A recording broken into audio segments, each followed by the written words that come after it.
On va passer à Djokovic, le Serbe, donc le Suisse, Roger Federer en finale d'Indian Wells. L'image de la rencontre, vous allez la voir, Djokovic qui fracasse sa raquette au troisième set.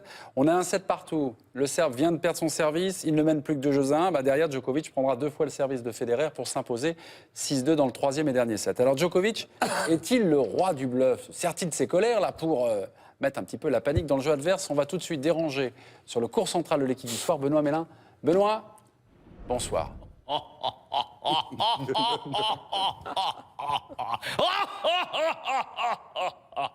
Novak Drakulic, le vampire des Carpates, roi du bluff. Et toi, Dani Lamèche, tu dis rien. Toi, qui étais déjà à bord terrain à l'époque du jeu de paume, en 1594, à chasser Henri IV avec son pickpocket. Toi qu'on a sorti du formol il y a des centaines d'années.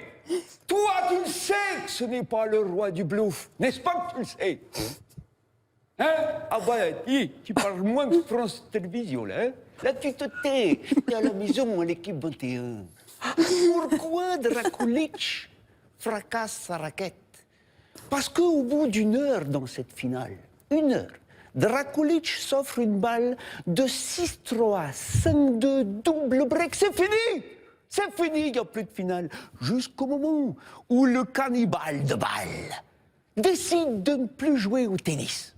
Enfin, le tennis des humains. Regardez. Regardez ça! Pour réinventer le jeu, Federer a été incroyable. Il n'y a plus de geste, c'est que du réflexe, de l'inné en demi-volée. Roger tire plus vite que son ombre, c'est Lucky Luke en short.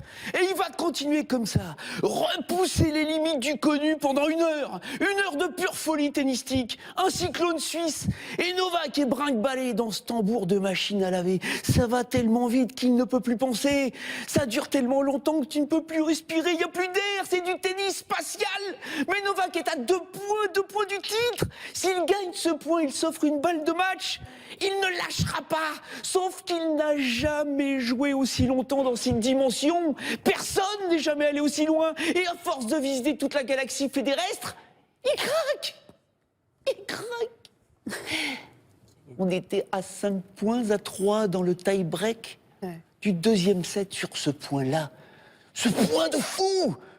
Derrière, Drakulic va faire 2 doubles fautes consécutives, 1 set partout. Et Federer va continuer dans cette folie tennistique dans le 3e set pour revenir, effacer son break de retard après un jeu d'1 quart d'heure. 1 quart d'heure! Et c'est là que Drakulic fracasse sa raquette. C'est ça ce que tu montres, toi, espèce d'ignare tennistique, mémé. Et tu crois que c'est du bluff? Mais pas du tout. Mais c'est pas du bluff.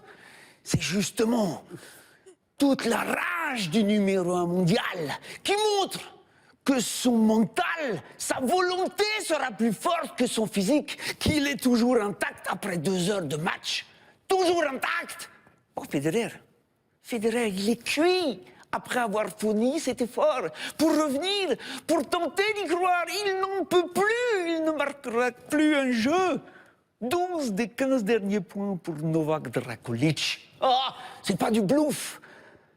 C'est la preuve que le numéro 1 mondial, aujourd'hui, est intouchable. Merci beaucoup de cette leçon de tennis. Merci de m'avoir corrigé.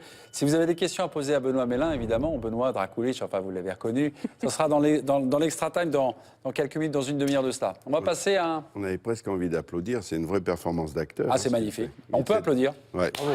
On peut l'applaudir. C'est pas du bluff, hein.